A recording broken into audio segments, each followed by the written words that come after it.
This is Calvin Castine. It's August 4th, 2000.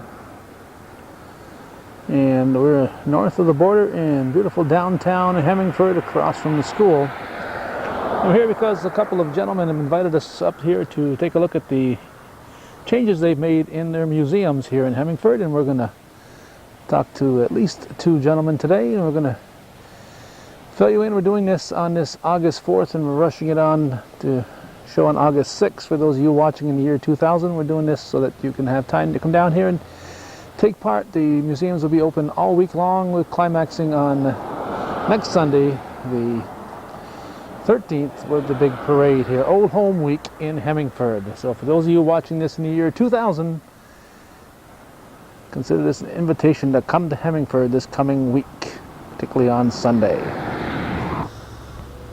Our intent was to start with Mr. Thomas Cleland inside that building there, part of this museum complex. But instead we're going to go into the Keddy Mill and talk with Mr. Stanley Triggs, who give us a nice tour last year when Gordy Little was here with us. Because where Mr. Cleland is, they had some people just stop in unexpected. Mr. Cleland is here because I called and asked him to show up today.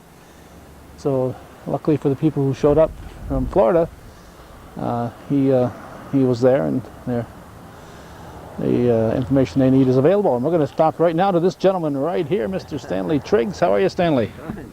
Nice to see you again. Same here. We'll shake microphones. Can't shake hands. I'll get you on my left side because that's easier when I'm holding the camera. You got some changes this year, Stanley? We have two new exhibitions upstairs and a few new items in the farm equipment section. All right. Shall we get underway? Yeah. All right.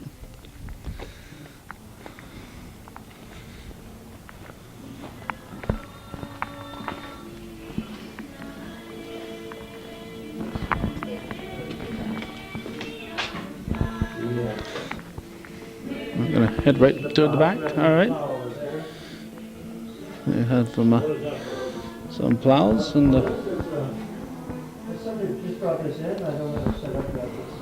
one bottom plows. These are all horse-drawn plows, except for this one here, which I'm not sure if it's a two-bottom plow. Let's see what the little sign says. All it says is it's a two-furrow plow, and it's a Massey Harris.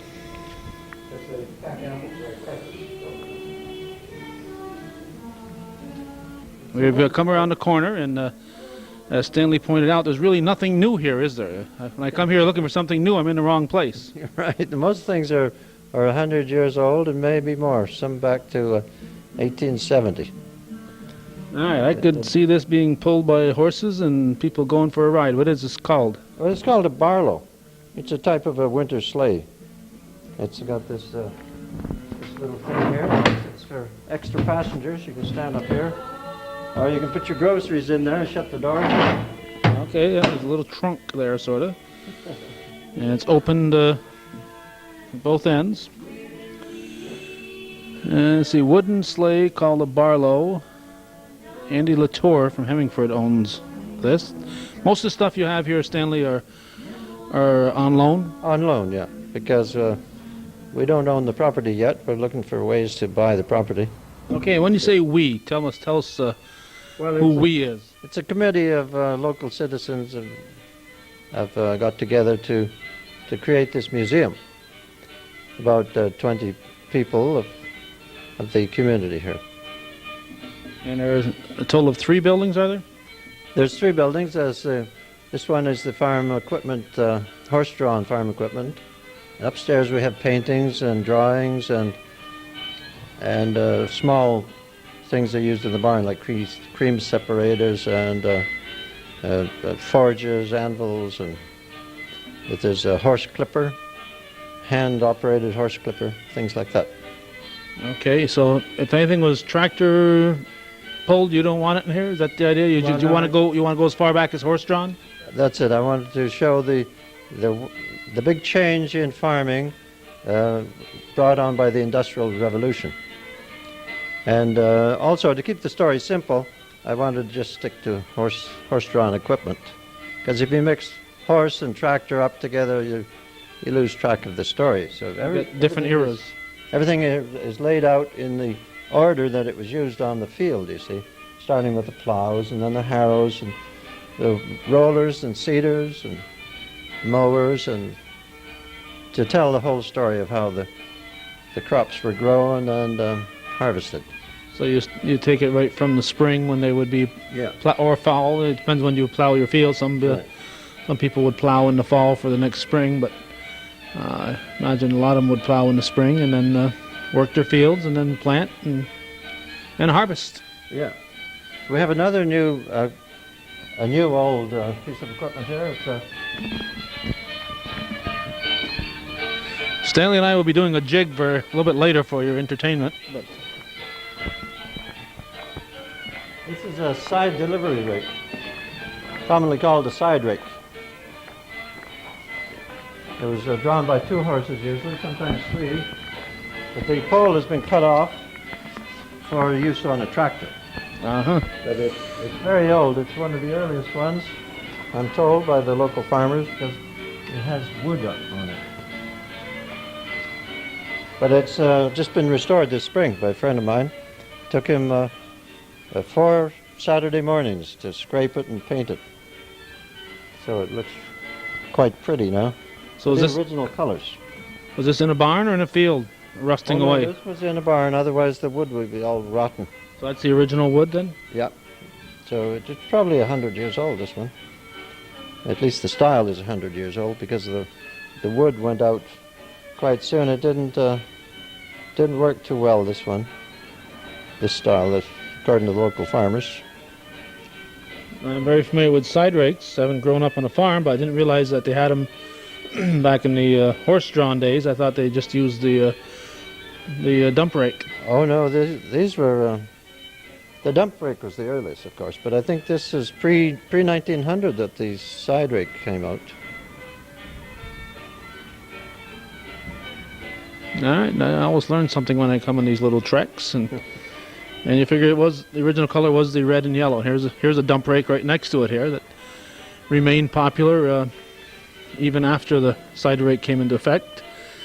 Don't see too many farmers dump raking anymore, but I know when I was a youngster, after you did your baling, you'd go around with your dump rake, and you would pick up what was left and put it in windrows, and maybe get a few extra bales. Yeah, well, there's still a few farmers around here in the Chateauguay Valley that use horses.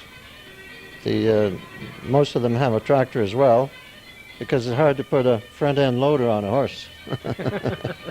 That's true. But you're saying there's some that still use horses for farming purposes? Are they? Yeah. Are they Amish or just religious region? Just local people, and not right around Hemmingford, but further west in Franklin. Okay, and refresh my memory here. What is this wagon right here? Oh, this is an orchard sprayer. It's used for spraying the apples for the bugs and worms, and also for spraying the herbs, the weeds. It's also used in the field to a certain extent, spraying the corn to get rid of the weeds, but mostly an orchard sprayer. It's operated by a one-cylinder gasoline engine. But it was pulled by the horses, so it legitimately belongs here. Yeah, the one-cylinder engines, most of those you see aren't mobile. They're unless there's something they put little wheels on a cart, but most of those you see aren't too mobile. So this one here that had a chariot to drag it around.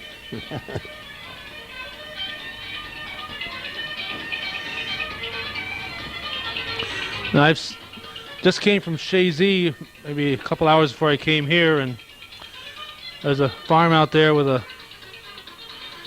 one of these, probably a newer model than this. This is all wooden here. It's just sitting out there rusting away, and it's a shame. Oh yeah. Well, we were lucky to find this inside of a barn. So the wood is all just like new. They didn't have to paint on it. the original paint, red and green on the deck there. And this is, of course, is a hay loader, and this is what they used before the baler became popular and mobile.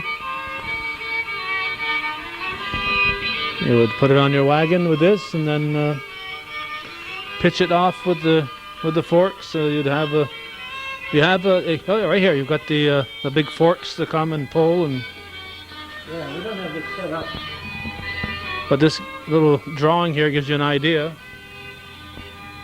Yeah, the points are up now, and it's holding the hay. And when you get the fork on the carriage in the right place, you pull a lever, and the forks go straight, and the hay drops down.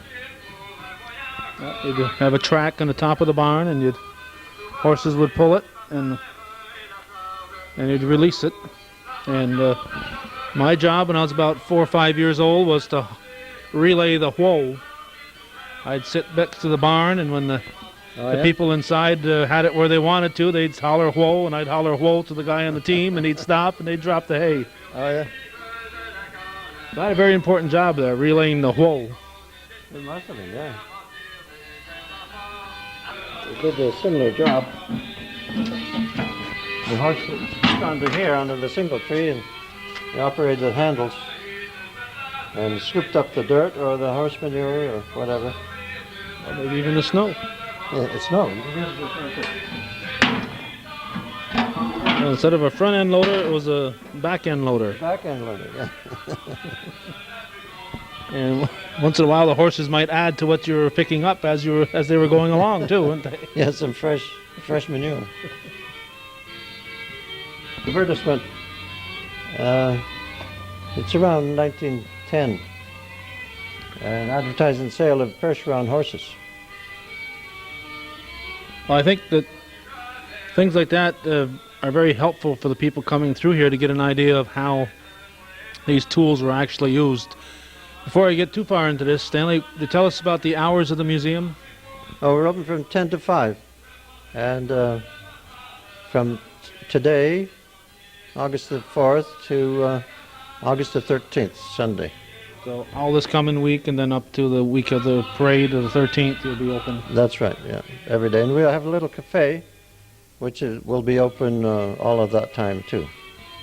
So refreshments are available there? Yeah, you can buy a meal, or you can buy sandwiches, and tea and coffee and soft drinks. I imagine all the profits to support their group?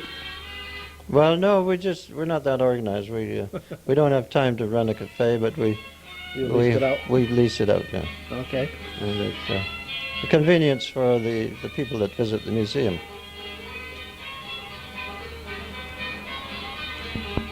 And how'd you get interested in, let's just walk around here and look at some of these old planning stuff here, and you can tell me how you came to be so interested in farm equipment. Are you a farmer? No, I'm not a farmer, but I have a horse of my own, a work horse, 1,250 pounds, a Belgian, and I use it for hauling logs and firewood, and I used to take groups around like the Girl Guides or a bunch of my children's friends. So I worked in the city, and I never did get around to really farming my property, but I was always interested in the old horse-drawn tools. And when a group was formed, I got into this museum. Okay, now, and you see the farmers going down the road now with their harrows that can probably harrow 50 to 60 feet wide, and you see, compare it with something like this here. This is a disc harrow. It's about 8 feet wide. That was the latest thing in about the 1870s. And unless the man and the little things on the side were to add weight, you could put some rocks in there and add weight to the... That's it, yeah. So you could go in a little bit deeper into the soil and break it up. And this roller here, go ahead. There's a nice picture there of a very old disc harrow, 1860s. It's a triangular in shape. And you mentioned a wooden roller. It's a wooden roller. It's made of a big hemlock log. I don't know the age of that. And that's, of course, to compact the soil. Usually, one time we use our rollers when we're planting oats. Oh, yes. Now, what's this little This potato is planter here? a one horse corn planter. Does one row at a time. That's a little faster than the older method. Yes. This is a one-man horse planter, or one child. You do it like this, you push it down in the soil, and then you put the handles together, and one seed drops out from the seed bin here, down through a little chute into the ground. Then you take another step, and do it again. And once you get onto it, they say that you can plant an acre of corn very fast. Of course, the children would have their own planters as well, so the whole family would be working at it. Well, no sense letting the adults have all the fun. Now, this is an interesting thing. This is a fine seed planter. You just push it along the ground and try to keep your rows straight, and you plant things like carrots or turnips or things like that, or beets.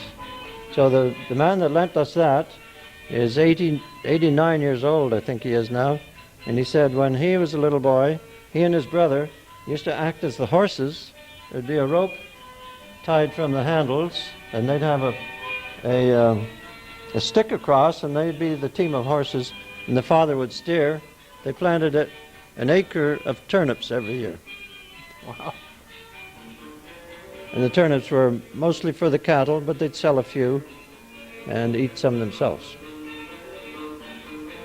So hanging up here is all the old-fashioned ways of doing the job, and this is a big 11-row seeder. To plant, you could plant corn or barley or oats, or but not the fine seeds like carrots. And you have to have a pretty good team on this. This is a heavy implement. Two horses would pull that. Yeah. There's a nice picture of a team in action on a seeder.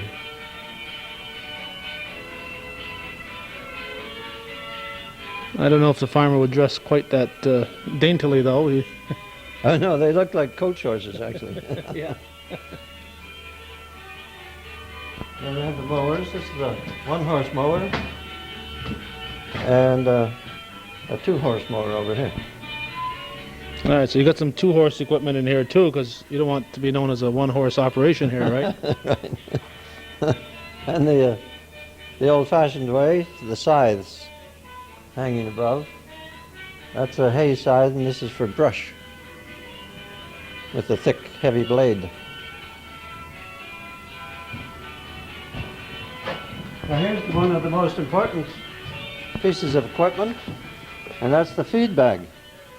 At noon, when you're way out in the field, you just tie this onto the horse's nose and he'd eat his oats. Or maybe you're working in the bush in the wintertime, hauling logs for firewood. Yeah, but he's probably thirstier as much as hungry too. Yeah, they needed a good drink once in a while. I imagine they'd find a pond somewhere, And this is a dump cart here. complete with stuff to dump, huh? Yeah, that's our storage closet. And it dumps very easily. What's That little lever up, and then you can dump it by hand. Okay. And this is owned by Stanley Triggs.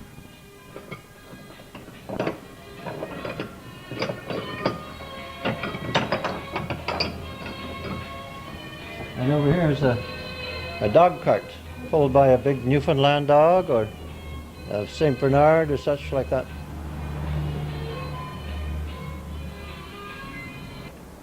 Now, I don't know where it disappeared to, but when I was a kid, we had one of these up over our garage.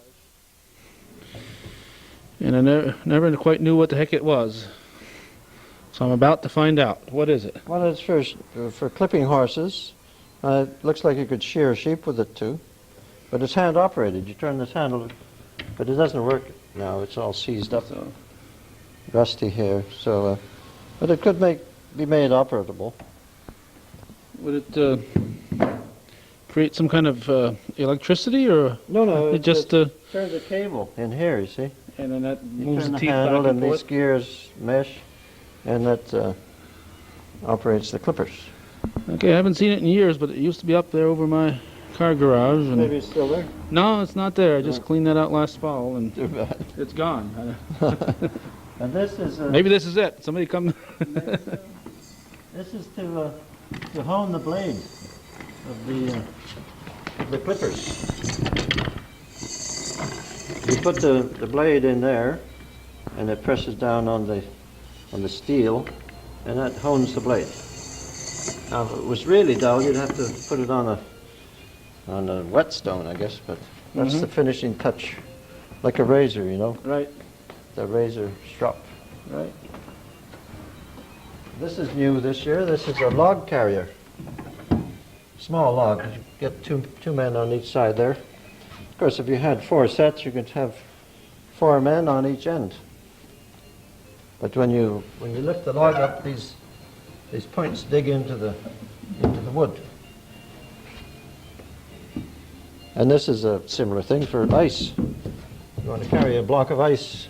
In the old days, they used to get cut ice out of the river, and then they'd haul it home on the sleighs and put it in an ice house, usually made of logs, and then it was packed around with sawdust, and layers of sawdust in between each layer of ice, and it would last over the summer.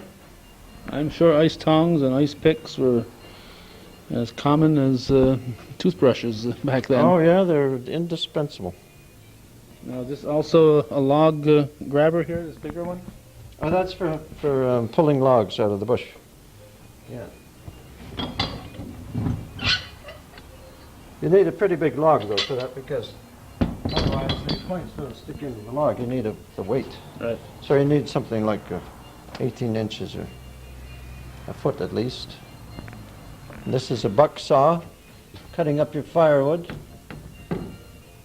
And this is a saw for cutting the trees down and bucking them up into log lengths. Any idea when that became popular? I was just reading that Hemmingford book that was put out last year, that big thick one, and they talked about the potash and so on, and they said there were no saws like that at that time. It was all done by axe in the early 1800s. For some reason, I don't know why, they used to fall the trees with axes, and then they'd buck them with the saw. They would cut the trees into length with the saw, but why, I don't know. Maybe the steel wasn't as good, and maybe the saw would pinch in the falling, and they'd have to reset it too often. I don't know, but I have pictures. I've seen pictures where in the 1871 where they're still chopping trees down with axes in big operations too, not just a farmer in his back 40, Right. but in big operations on the upper Ottawa River. And there'd be 2 men on each tree chopping them down. And of course, if you want to see some history of wood chopping, go up to the Adirondack Museum at Blue Mountain Lake in the Adirondacks.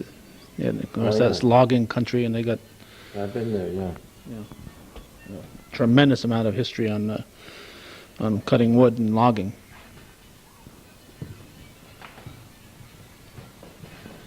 There's a milk cart. I don't know if that. Can't remember if that was here a year ago. That milk That cart. was here, yeah, but it's got a new cream can. Well, it's not exactly new. It's a bit rusty here, but We have to find another word that means that means new, but not new. recently acquired. But it says here E. Cousins Dairy Limited, and I've learned since that it was a Montreal dairy, and they used to ship on the train to Montreal. Well, we had a smaller milk cart that I'd try to use to learn how to skate and go out in the ice with the with the milk cart, and I'd still bang my head, and I never did learn how to skate. But Wow. Well, these are quite rare now because people have left them outside and they rot. And you know the thing is, back before the days of bulk tanks, most of the farmers' milk houses weren't real close to the barn. They were 20, 30, 50 feet away. They'd have to bring the milk from the barn to the milk house. I don't know why so many farmers, not all of them I'm sure, but so many farmers didn't have their milk house right attached to the barn. But so many of them, my family's farm was one of them. The milk house was probably 40 or 50 feet away. Then when they put in the bulk tank, they put the milk house next to the barn. Well, maybe they're looking for shade or something. Could be. Yeah. It could be. Sometimes there was a well, and they put it over the well or near the well. It was near the well. It was one building away from the well. Yeah. Because you had to fill up the water cooler. Yeah. And I think that was the important thing. And then they had to take it to the road every morning. Yeah. And this is what they'd use in the wintertime. A little sleigh. Sometimes a bigger one, but pulled by hand. And this, we had this last year. This is a milk churn, butter churn. But we couldn't use it because it was too falling apart and dirty. But a friend of mine restored it, Jim Laurie. He has a little welding outfit, so he welded the bottom and he washed it all, and he discovered the original color, so he repainted it. Wow, a nice job. Yeah, beautiful job.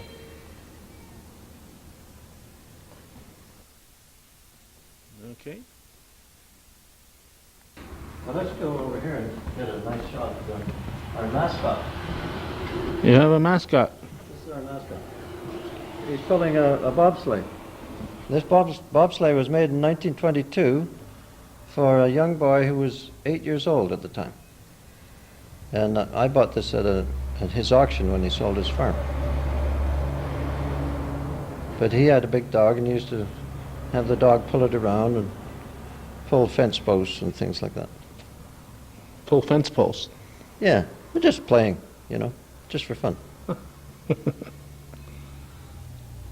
That's good. That's that harness and everything came with it? Oh, no, that's the harness I made a few years ago for a dog I had. So you've attached your dog to that thing and made your dog work? Yeah. Does he like that? Firewood, mostly just for a game, but it was lots of fun. Does he enjoy it? Well, some dogs are good pullers, some are not. I used to have Newfoundland dogs, and it's just like people. Some people like to work, and others don't. Yeah. So, Newfoundlands are bred to work, but not all of them are good workers. So. No, we're talking about the dogs, not the people, right? Both. Both. Oh. Stanley Trigg said that. Tell me about the artwork here before we get... Oh, yeah, sure, okay. Well, these are all paintings of local farms and houses, barns and fields or landscapes, all by local artists. They date back to about 1946. And they're all organized by the location, the road that they're on. Here's St. Bernard, showing Wroxham Road. And they're all on loan from the people that own the paintings. That's quite an endeavor to gather up all these pieces of art. Well, it took a little time, but there was no hesitation on the part of the people. They were eager to have their collections shown. So I was very pleased at that. I would think so, because I imagine most of these are hanging in prominent places in their homes right now. Oh yeah, they just stripped their walls of. Yeah. But just for a month or so. Oh yeah, yeah. Now you were open prior to this week of the Old Home Week, but how long do you stay open in a normal summer? I know you're still establishing stuff, but we open on July the 8th, and we're going to close a week Sunday. August the 13th will be the last day. So on July the 8th, starting then, you were open on weekends or on Saturday? Weekends, and now we'll be open every day till the 13th. The 13th, that's the day of the big parade here in Hemmingford. Is that at 11 or 1? I can't remember when it is. I better find out because I'm going to tape it. I I'm not sure. We better find out and make that part of this tape. The schedule is downstairs. All right. This is for when people weren't working here, huh? Oh, that's for the attendant. When he or she gets tired of It's safe to sit on, you're saying? Oh, yeah. Oh, wow. That's a good one. Something that old. It's just a little shop one. Yeah. You even got some pictures of Moors here. Oh, yeah. That's the bridge over the Great Chazy River in Percy Mills? Perry's Mills? Perry Mills, yeah. Quite an individual interpretation. This is a house on the way to Moors, on what they call Hemmingford Road. And this is a winter scene of a little house down around Moors. Some barns over here. I think that's closer to Champlain, actually. Okay, I think I recognize that area right there on Route 11. At least that looks like the one I'm thinking of. Yeah. And there's a little field over here. It's quite a nice painting. That could be any field, no. Yeah. They're saying fields close to moors, but it's kind of hard to prove that one way or another. Yeah. That could very easily be a field anywhere in the country, I guess, in North America. Well, not in BC, because you'd have great mountains in the background. Well, it's cloudy. Then. Only those clouds are mountains. Okay, and you got Brownlee Road and Sherrington. And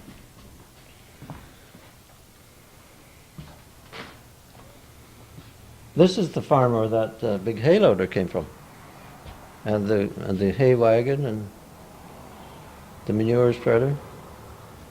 They were actually in this shed right here. now this Winifred Jennison, Jennison, yeah. she's painted quite a few of these, I see. Oh, I think there's 20 of hers in the whole show. She's she lives right here on this street here, on 202. She goes under her married name, Mrs. Shorrock. She runs an antique store. Okay. And But her paintings are all in her maiden name. okay, what else we have new up here, Stanley? I think this Oh, here. stove stuff here is new, huh? Yeah. These are drawings that I got out of an old book. And so near the drawings, I put different artifacts. In this case, it's oven doors off an old cook stove. Very fancy and ornate. And these are that's either off a bake oven or a little cook stove of some sort. I found them in the dirt near my old barn, which is not there anymore. It burnt down before I bought the property. But I was digging around there one day and I heard a clank. So I dug these things up and then took the wire brush to them and put motor oil on them. Yeah, they're pretty good shape. Well, they're quite rusty, but still Yeah. they've got a... Look how the light shines on them over there. Yeah.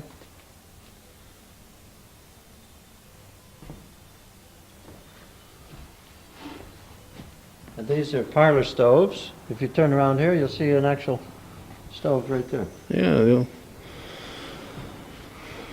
This came out of the Anglican Church Hall.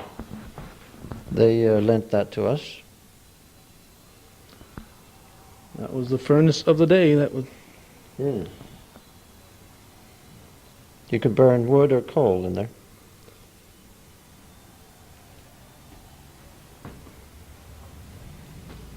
Oh, here's a question. I've asked this for hundreds of people. What was this little dip and the little nubbin there that sticks out on a panel saw? Nobody seems to agree on what it was. They all guess. All right. So if anybody knows, I'd like to... If you're watching Jules Trahan, if you're watching, or Mac McQuinney, Mac McQuinney or Jules Trahan, or anybody else I'm not thinking of right now, we want an answer to that. Why is that little notch there? And I've got a saw here. It's got the little dip, but it doesn't have the nubbin. I'm going to guess that it's to put another handle on the other end if somebody wanted to get on the other end and help you out. No, but it's just a short saw. It's only a little over 2 feet long. You don't need much help on that. Well, you might. See, saws like this had an extra handle. Mm-hmm. I'm just guessing here. What's your guess? Well, I don't guess because I've heard so many different reasons that I'm all confused now. If you had any you thought were real good or real bad? No, I have no idea what it's for. But it's an intriguing question. Some people say it's a sight, but they're guessing too. So I don't know. It'd be fun to find out, though. Yes. I'm sure there had to be obviously a reason for it. You don't just do that for decorative purposes. Here's 3 bridges over the English River on Covey Hill Road.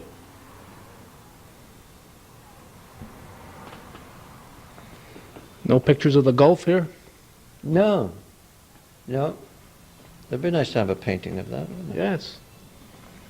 Tell Mrs. What's her name there? Mrs. Sherlock. Oh, I don't think she could make it in there. She's quite old now. She paints from her car, right on the road. Oh, my. Yeah. And here's a little workbench. Over here it's got some very old saws, the frame saws. And this one is a rip saw. You use it like this, cutting a board in a vise. And this is like a coping saw to cut curves. And you cut tighten curves. the blade up by turning this little stick here, and that tightens the rope up here, squeeze it together, and it stretches the blade. Now, what do you mean cutting curves? I like to cut corners once in a while. What are we talking about here? Well, I can't take it off the wall because I screwed it on.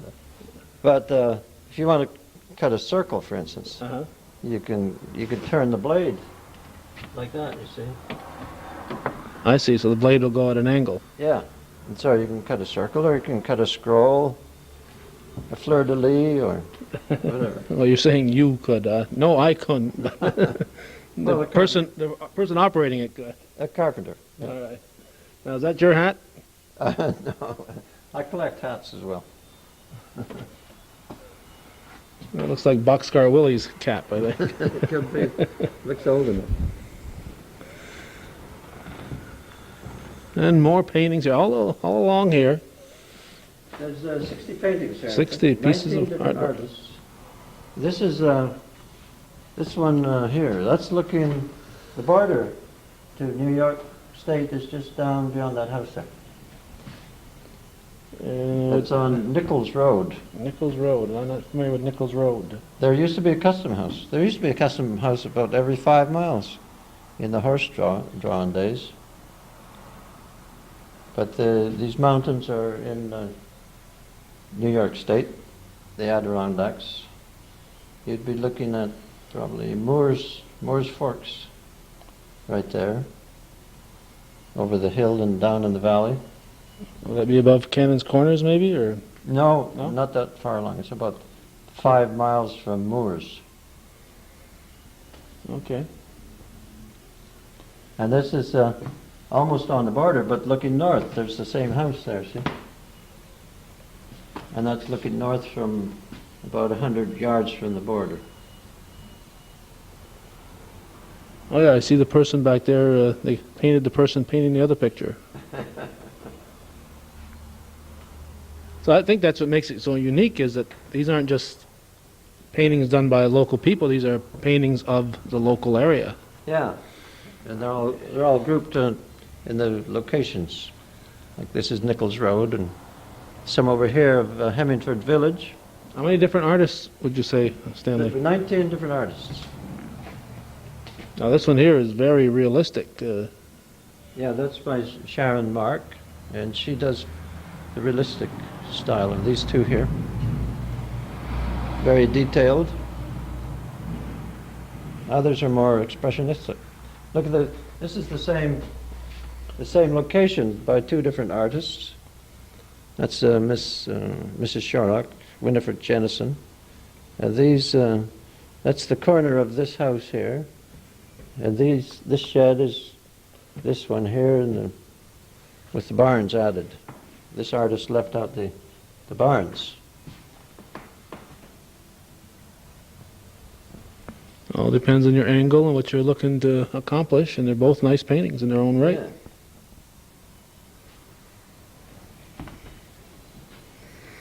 Did you have any idea you'd come up with this many when you started asking for them?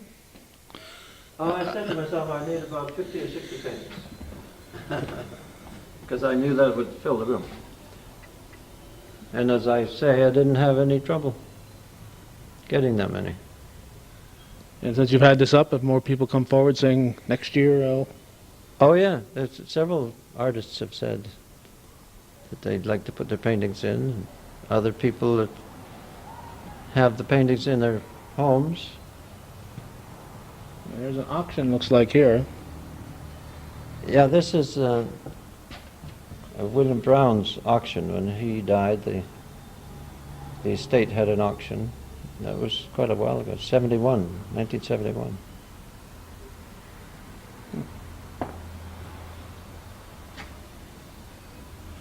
Very, very nice.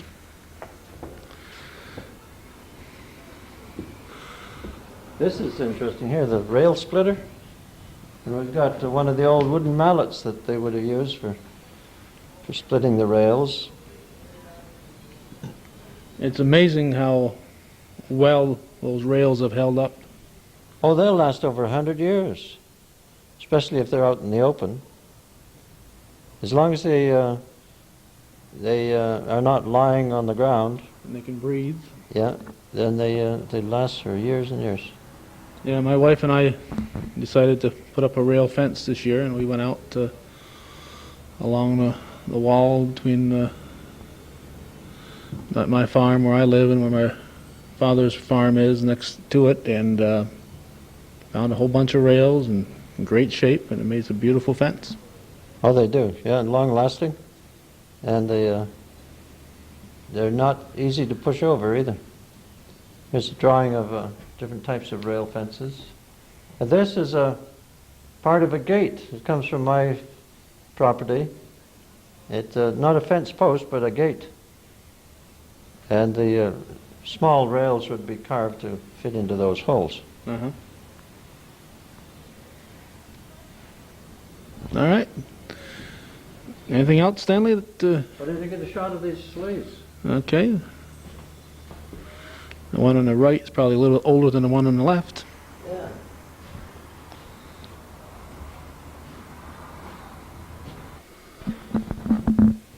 Okay, we bid goodbye to Stanley Triggs, and we've moved over. As you can see, not much has changed in beautiful downtown Hemmingford in the past year. Grass is nice and green. Yes. And Plenty of rain lately. And we moved over here into the other building, and this all is a. I know the other one is called Keddy. Is this both called Keddy Yes, Museum? it's the Keddy Museum. It's all connected. Okay, and we're talking with Thomas Cleland. Now, Thomas, if I saw your name and didn't know it was pronounced Cleland, I would probably say Cleland. Are you called Thomas correct, Cleland too. more often than Cleland, probably? By people who don't know you? Yes, that's right. That's quite quite true. And you don't wonder why, though, right? 'Cause there's No, not really. Okay. This is that beautiful diorama that they did last year. It's. Do you know what the scale is on this, Thomas? Not really. No, it's. I wouldn't know what the scale is, but it's big. it's probably. There's the houses are all shown close together now. If you go in the village now and look, you'll see probably 3 or 4 houses between some of these houses. So Yeah, it's not yeah. as far as the acreage. It's not But it scale. is, as it was in 1899. And the pictures on the wall, as I say, they match the old original pictures and then the up-to-date pictures. These were all assembled by a local lady who is Mrs. Chantal Poisson-Fortin, who has since moved away. Oh my! And she has very kindly donated all the pictures you see on the wall and all the explanations that she did in both languages. She donated it to the Hemmingford Historical Archives, which we were very glad to get, because I can imagine. there was an awful lot of work went into it. And I don't want to miss anybody else, but there was a lot of other pictures given, too many to mention names, but there's other pictures, as you'll see on the wall, that were donated by local people, but this whole setup on the wall was by this one person, and we were very glad to have got it donated to us. Yeah, it's enough there for a book. There certainly is. Since last year, they've moved a portion of the Hemmingford Historical Archives, which are located in the basement of the Hemmingford Town Hall, have moved down here with a display. They couldn't bring all their things, but they do have census records, cemetery records, church records, old pictures of that are in the archives, and Now this is normally near the library? it is part of the library in the basement of the City Hall. And the rest of the year that's where it can be found? That's where it can be found, right? As of now, it's as of the end of Old Home Week. It will be open on Saturday mornings from 9 to or 10 to 12, but hopefully there will be another day in the week that it will be opened. I can't specify right now what day it'll be, but hopefully. Okay. No, and as you know, last year they got a bicentennial project. They published a book of 200 years, and this is Now you might think it's half French, half English, but this is the English version right here. Over 600 pages in English of pictures and stories, and there's a lot of stories. How many pages in French? Basically the same. It was translated. The pictures, some of the, like the cover of the book, reflected the local, our local French doctor, our Mayor Fortin, and Mr. Fillon, who was where the basic book was translated. It's whatever is in the English book is in the French book. Okay, you say, brought up an interesting point that I hadn't thought of before. You say the English book was translated. Was the original book all written in English, or did you have some French about authors? 90%. There was about 2 or 3 people wrote articles in French, and it was translated into English, but then the rest of it had to be translated into French, which was quite a major operation. It took nearly a year to get it done. I can imagine. And history going right back, I went through it briefly. I haven't been able to read the whole thing since you hand-delivered it last week, much to my pleasure. They cost $35 Canadian, Right. which is not a bad cost when you convert that to American dollars. $5 charge for the mailing if we have to mail them. I'll let my wife tell you how to order it or anything like that. Okay. But Now there's other journals here too?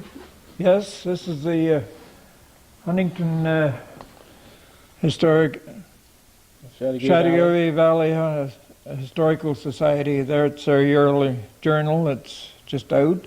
We have some of the older ones to sell as well, and this was one that they redid of the 1877-1977 history of Hemmingford Village, which was completely different to the 200 year of Right, of the town. now the town.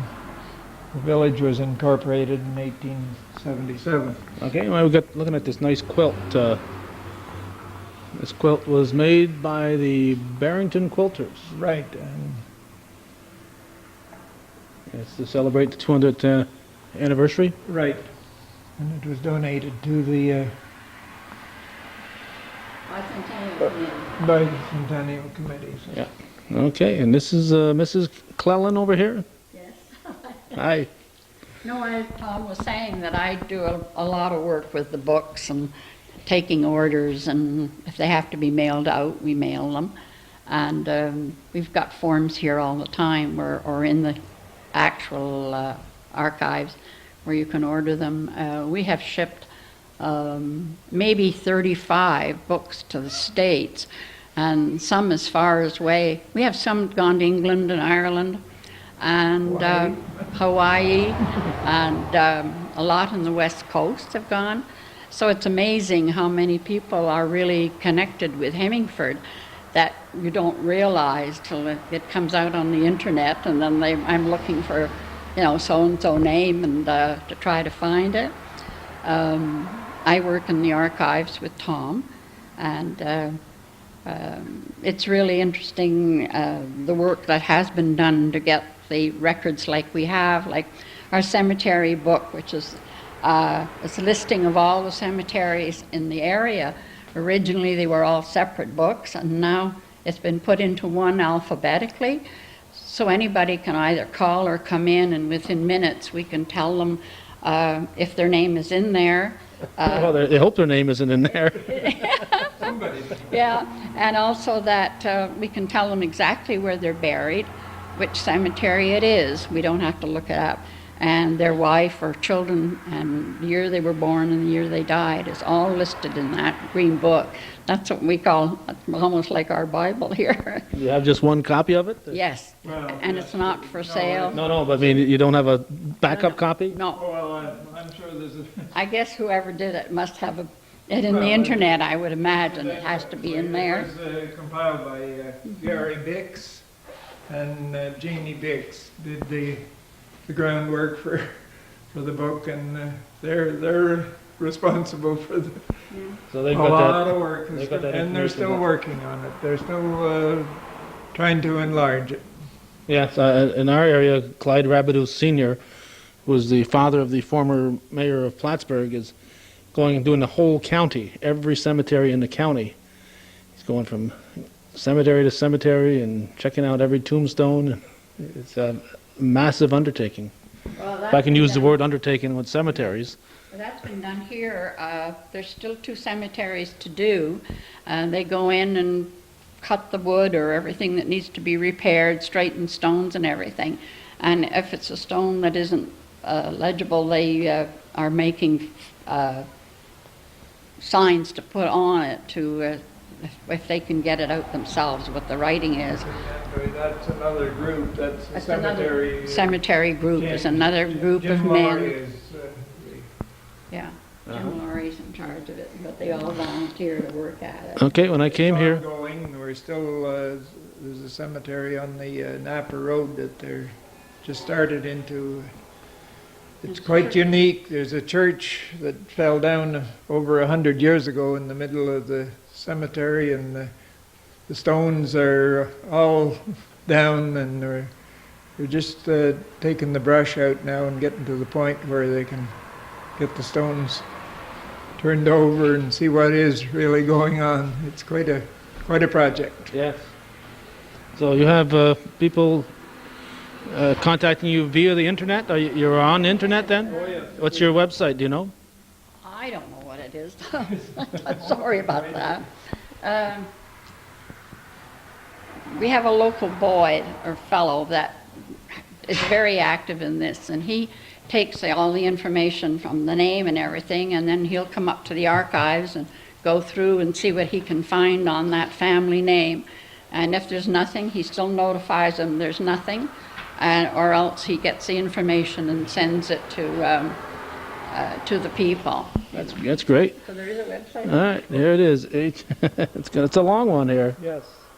All right, let's see if I can read it here. I've got to back up to get my focus done here. On the job training. Don't move. I'll try to. There we go. Now, HTT members, Zoom, DMARC, Cemetery. I don't know. I think I'd put in my search engine Hemmingford Cemetery Records and see what happens. That's quite a website. Okay, so if they call the library, they could get that website Yeah. from there? Yeah. If they want, okay. All right, so you've had people coming in here. Well, when I came here earlier, there's people that just dropped in today, right? They're from Florida. Florida, and interesting enough, his father was born in Morris Forks, New York. Oh.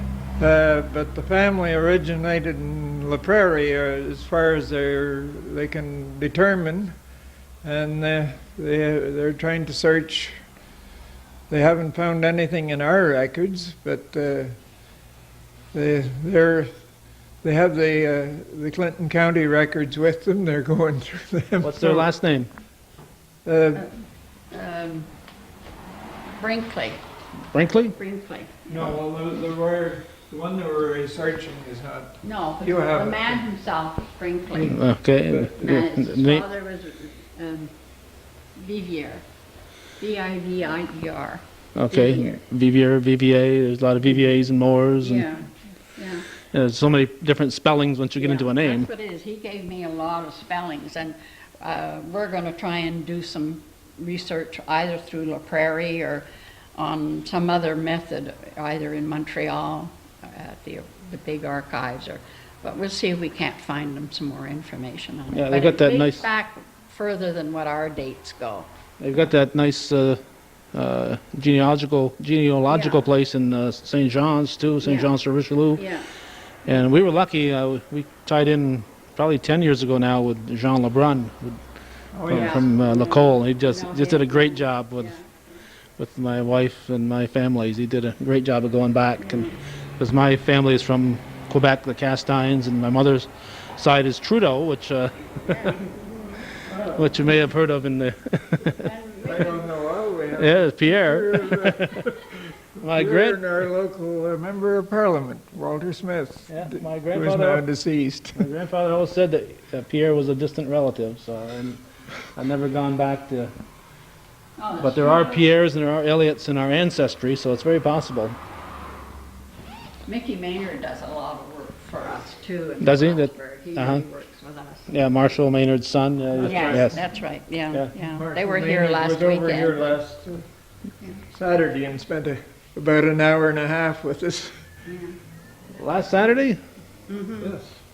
Mickey That's- was here. Last Oh, Saturday. Mickey was there. Not Marshall, because Marshall was busy with his alumni reunion Oh, no, last he year. was here too. His Was father it Sunday here. or Saturday? I don't remember now. One Maybe of them Sunday. was. Maybe it could have been Maybe Sunday. Sunday, His yes, it father was. here. His father. And an aunt that's visiting from Ohio. Yeah, they had their big reunion last week. Yeah, yeah. Yeah. I also do the staff, and that's quite a job because, you know, always somebody can come or they can't come. So I'm always chasing around looking for somebody, but it has to be somebody that has been working to have a little bit of experience in all of this. We're all Mm-hmm. kind We're of all, off. we're No, all we're on. learning. We're all Yeah. learning. so Well, the more you it's do, the more you learn. That's right, exactly. And that's they're saying the Covey Hill Road. That changed a little bit, hasn't it? Yeah, yeah. That's that right from. Looks like ice storm there. Yeah. Yes, that's one of my favorite roads. Though I go up to Magnetic Hill and coast. Yeah, we lived on that road. Did you get the quilt? Yes, we got the quilt. Now you notice you got the church records out here. Yeah. Now I know in the States, a name like Cleland, it sounds Anglican or something, but and I'm French in my heritage, so it's cast iron. But Yeah. in so that's Catholic. In the States, the Catholic records are a lot better than the Protestant records. Is that pretty much the same here in Canada? Well, we haven't got all the Catholic Church ones in yet. We're still getting them. But we have Presbyterian, of course, in the old days was mostly Presbyterians, and then they broke apart, and then they have what they call the United Church now. And then we have Catholic records, and we have Anglican records, and we also have the Methodists. We haven't got a lot on the Methodist records, but they're great because you can look up a family name, and you'd get, if it's there, you get the person's name and his wife and her name and the names of all their children and the year they all died and and the cemetery they're buried in, which I think is really good because you can look for a long, long time and walk a lot of cemeteries where you can visit the archives and get it. You can sit down and get it, which is a lot easier. And then we know where they, what church cemetery they're buried in. I think the people writing those down could have had little chance to guess how important it would be to people in our era. Yeah. And I don't know why it's so important to us, but it is important to us to find out this information. Yeah, I think more people are interested in history now than there used to be. I'm always pushing up here that the younger generation do it, because I say 50 years from now you're going to be history, and if you don't do something about it now, nobody's ever going to know, Right. So we won't be here for sure 50 years from now, and I think this is important, and a lot of them are coming through with the information. That takes a little while, but I said just start on it. And, Yeah, that's right. yeah, so What we do have in the archives is a lot of the old deeds of the property, and it's very important that if people have copies of the deeds, if they bring them in, we can photocopy them, and they become part of the records in the archives. And it's very useful in people searching. They buy a property, it goes by a lot number, and they can go back in our archives and search the lot number for it. Yeah, It you can gives find the out whole who owned history, it right? 150 years ago. Right? Yeah, that's right. Yeah. It's very important. I think so. All right. Now this chair here, this an old chair here. How long is this chair? When was this?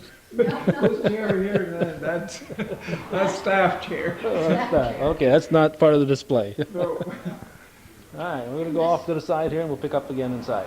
play in there. All right. Now this is part of your display before we go in now. And they came in to try to set it up, but what was happening, the old cords were breaking.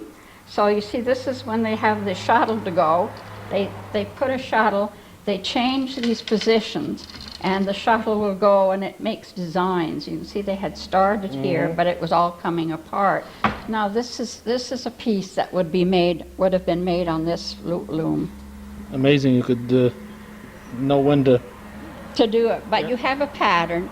I used to weave, and you have your pattern, and you set it up, and then you see exactly where to, which way your bees will be.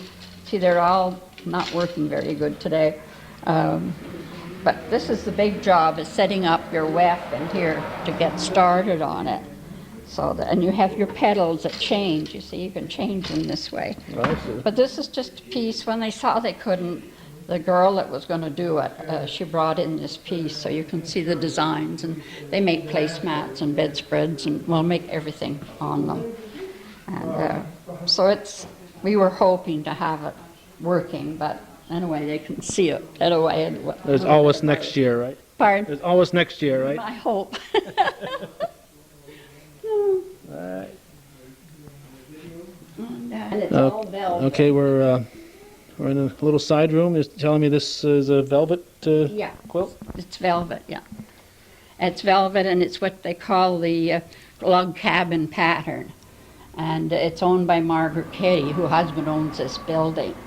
And it belonged to Edwards's on Covey Hill. An aunt of Margaret's had made it. I see. Now These this are all is- crafts, It's all, a craft room here. yeah. And this here is a quilt, and anybody's welcome to sit down and quilt on it. I have put a few stitches in it, but not too many.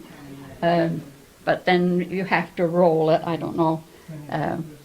It's put on here and it's rolled up, and as they quilt a piece of it, they decide then what the design is going to be. And in here, this type, you're mostly only going to go up and down on it. But and then this is what they call a hooking, and you can do this either with wool, or you can do it with strips of material like this. And you have your punch. Oh, there it is. And then you just go down through and bring it up. And so we also have this for people to try if they would like to. So you have your pattern all laid out. Pattern is, you buy it that way. Or, I don't know if you can now, but in the old days, you bought it this way. Well, in the real old It's really days, old because you see it's full of holes. yeah, in the real old days, they probably drew their own pattern. And Possibly. Yeah, they would do their own pattern, but this was a bought one. yeah, So they're suggesting that if you want to try it. all right, a little hands-on here. Yeah. And then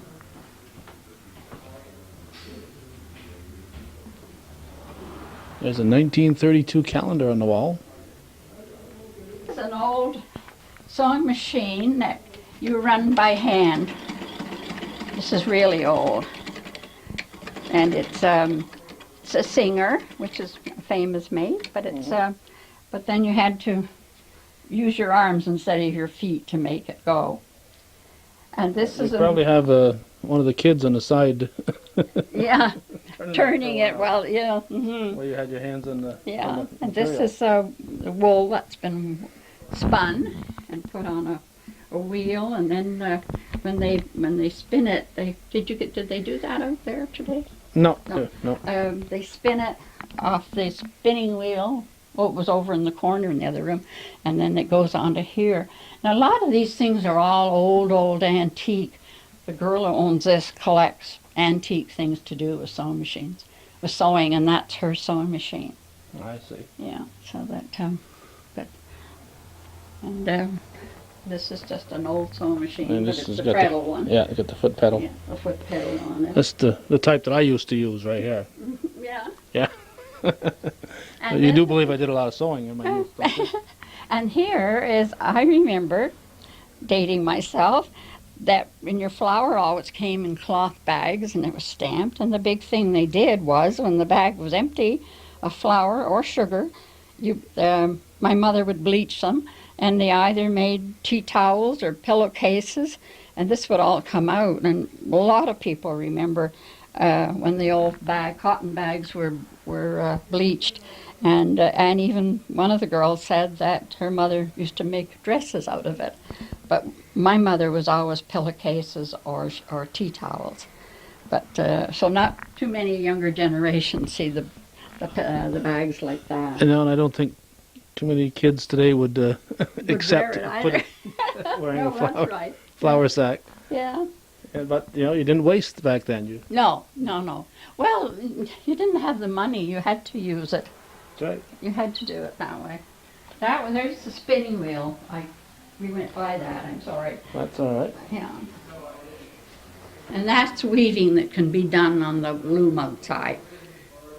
But for little strips like this, they use a small one. It's only maybe 24 inches wide, and the placemats, and then these are stoles that would be made on the narrower, not as big a loom as that one is. Right. All right, very nice little display. And again, this is open 10 to 5 every day? 10 to 5 every day this week, yeah, coming week? starting tomorrow, and right through till a week Sunday. All right, so that's for those of And you. then where we'll be after that, I don't know. They may decide to leave it open till the end of August, but they haven't decided yet. It'll be Stan's decision, because Stan is responsible for this. Okay. We've now moved into another room, and I do want to point out for those of you watching that that we're looking or kind of overlooking the stuff we looked at last year. So there's a lot of stuff that we're not showing you that we showed in last year's tape. So we're trying to focus this year. We've got we end up with well over an hour's worth of tape here just on the new stuff in the Hemmingford Museum, and we're now going to be chatting with Beryl Tovim. Beryl. That's your first name? That's right. It's my first name. That the real name, Beryl? That's a real name. It's an English name because I'm from England. I don't remember this Indian last year. This new? I don't know. Perhaps I could just tell you Sure. that this whole collection is absolutely new this year, and it's a real prize because it's a collection of a gentleman who lives in Saint Clotilde, Quebec. He's a dentist, but he really wishes to remain anonymous. And he has hundreds of such collection. This is 87. We've got it written on the board there. I'll show you afterwards. Okay. And Stanley has told me that there are hundreds in his barn. And so when he was very happy that we agreed, because it's never had a public airing before. I think he's a gentleman, he says he's been collecting since the age of 18. Flea markets, junkyards, auctions, all different artists. Now, some of them are dead and some of them are alive, but one in particular, we have the fortunate situation that he's going to come tomorrow afternoon and give us a demonstration. And that is Monsieur René Dandurand, and these are some of his works. This bottom row, or Well, there are a few dotted around because Okay, Stanley has beautifully noted everything in his professional way. But here we have number 1. Oh yes, Couple and Child. Okay. René Dandurand. Okay. Yes. And we should point out, I don't think we've introduced what this is. These are all wood carvings. They're all wood carvings right here. Go ahead. I'm sorry. Wood carvings, and Stanley has collected for this first exhibition those that relate to horse and cart, because that's the theme of our exhibition, our whole museum. But he has many more, and hopefully in the future we'll have different ones. But now Mr. Dandurand, as far as I understand, is a man in his 60s, so some of these could have been done fairly recently. In fact, there's one over there that he told us he'd done in 1990. I'll show you that in a moment. But there's a lot of detail about the artist and whether they're dead or alive, but as I said, dates we don't have. I have to tell you, every time I come to this room and look at them, I'm just amazed by the detail and the workmanship. It's amazing the talent some people have, huh? Absolutely, and the hours they spend. Look at that lovely owl up there. By Monsieur Paradis, but we don't have a date. This old canoe has been converted to a cabinet. And Yep, it's amazing. if I can perhaps... So how many articles are there in here, do you know? Yes, I can read it what Stanley's actually written. He calls it Treasures Revealed. This selection of 87 carvings and models were garnered from an extensive collection amassed by a resident over a period of 30 years. The total collection, numbering the thousands, were put together by this collector. And he says, although the collection is one of the largest and the finest of folk art in Canada, it's never had a public airing before. Most of the pieces were created by Quebec artists, with a few from Ontario and the Maritimes. None of that stuff from the United States, right? Just, Well, just good Canadian. Not that we wouldn't have put some in had we been able to get our hands on it, but this gentleman, I think, sells some of his stuff, but again, very low-key. This one over here is one of Mr. Dandurand's, and he told us, I wasn't here when he came, but he told us he made that in 1990. So, you know, some of them look older than they might be. And tomorrow afternoon... On purpose? On purpose, yes. All out of one piece of wood. Wow. Which One is piece one of wood. piece of wood. That is incredible. That also one piece And of there's wood. a raccoon here. He looks fairly old, doesn't he? Yes, look at these. A little worn out. This is by a gentleman, Albert Demeur from Valleyfield. He's been outside in the weather, I can tell. I think so. But I find the detail of the horses is just amazing. If you stand back, when I stand back and look at that, Three-dimensional. yes, absolutely. Yeah. Absolutely, it just comes alive. A couple of weeks ago, I was went someplace I'd always wanted to go, the Remington Museum in Ogdensburg, New York, where Frederick Remington, a famous Western painter and sculptor, has his artwork there. Just incredible what people can do with the talent. some Is it people have. again folk art, would you say? Well, it's he lived in the late 1800s, early 1900s, and he helped shape the image that we have of the Old West with his paintings and his sculptures. Mm-hmm. His works go, his originals go for a couple $100,000 to $1 million. Is that so? Is Yes. that so? Mm-hmm. But just I've never seen these on sale, but also they're fairly pricey, I think. And I understand there's a growing interest in folk art. oh yes, this is fantastic.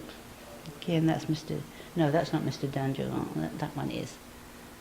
So if anybody is interested, well, I don't know, this will go on air before. Yeah, Tomorrow this is going to be on. This is going to be on. No, it won't be on by tomorrow. It'll be Okay. on by Sunday. Okay. But this is really, and of course a lot of work had to go into the actual cleaning and repairing of these items, which were done by our curator, Mr. Triggs, who's, you know, really a professional, and we're very proud of the way it's been put together. So we're very happy. Anybody who's interested in this kind of work, come see us.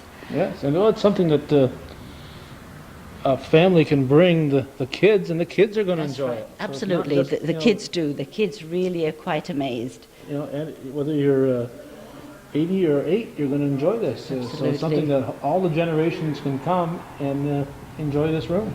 And did Mr. Triggs tell you that next Saturday afternoon we are going to have a demonstration of horse and carriage? Now, what's the name of the gentleman? Monsieur Bergeron and Monique Dandurin. And it's going to be here on next Saturday afternoon at 11 and 2. That's on the 12th. Oh, okay. So this is, I guess, this kind of carriage that will be shown. You say those French names very well for somebody from England.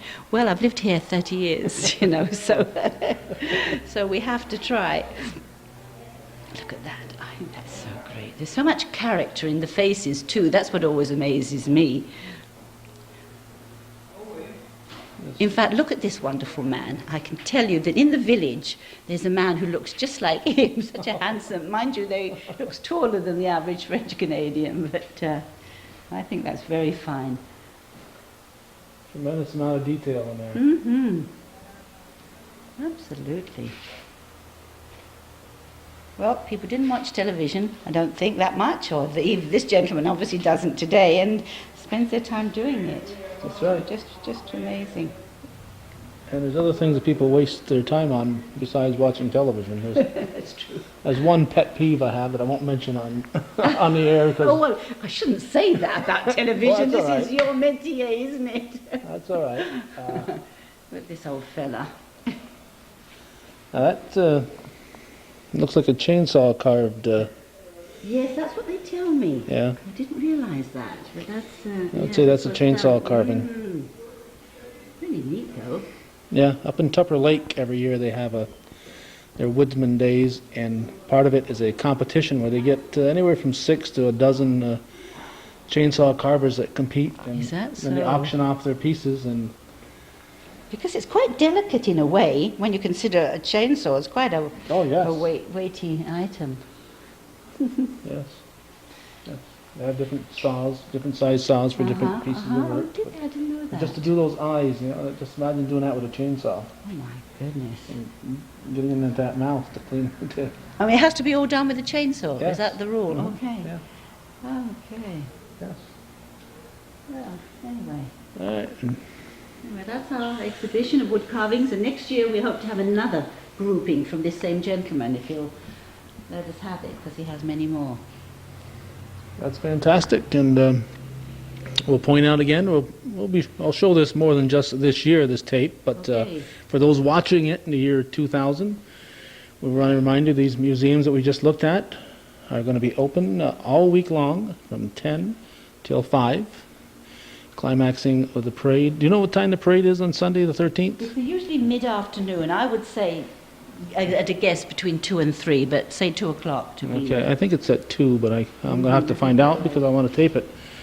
And you'll find a lot of things here to interest you. Like I said, we didn't get into the stuff that was here last year because we covered that. We wanted to just show you the stuff that's brand new. And is Mr. Fortin having his museum open, do you know? Yes, he is. In fact, I have the program, if you haven't seen it. Oh dear, I left it outside.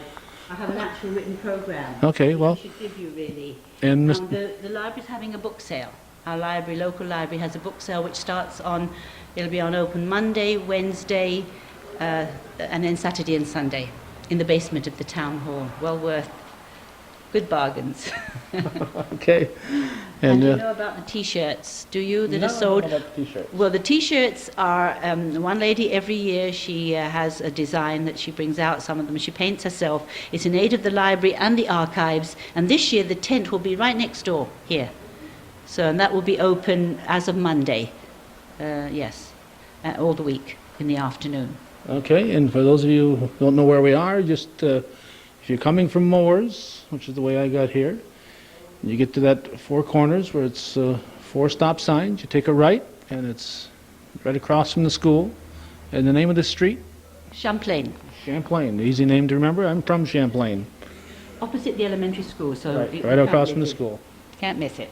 So easy to find.